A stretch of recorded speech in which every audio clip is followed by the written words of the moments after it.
Danes sem obiskala čudovito restauracijo Fusushing Shanghai City. Med mojimi hobiji je tudi kuhanje. Obožujem kulinariko in imam ogromno kulinaričnih knjig. Ampak takega nikoli še nisem videla. Še posebej, če imam veliko azijskih kulinaričnih knjig, res takega nisem videla. Da hrana je res predstavlja kot umetnost.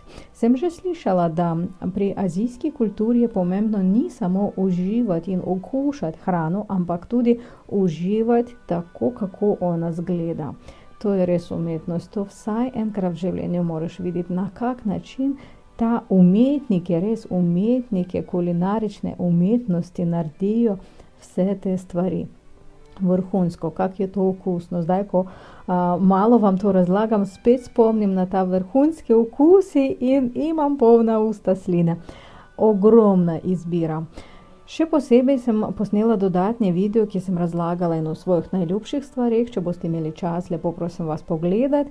Drugače, ogromna izbira. Zelo dobro, če imajo za vse ljudi, ki imajo radi in meso, in ribo, in morsko hrano, in vegetarijanci, in vegani, vse si lahko najdejo nekaj zase. Tudi sem malo poklepetala o palčkih, o tem, kako jih ponavadi uporabljajo, o bontonu, to je tudi, se mi zdi, da je zelo pomembno. Vsako novo naročilo, ki je prihajalo, mene je presenetilo. Detalji, vse tako vrhunsko je izgledalo, ne morem verjeti. Azijska hrana, tudi tako kot i kultura, je zelo posebna. In res sem bila presenečena, navdušena na to, da to ni samo hrana, to je stil življenja. Ogromna ponudba, prijazne cene, super restauracije, ki jo vam toplo priporočam. Vsaj enkrat v življenju, to res morate probati. Dobrodošli v restauracijo.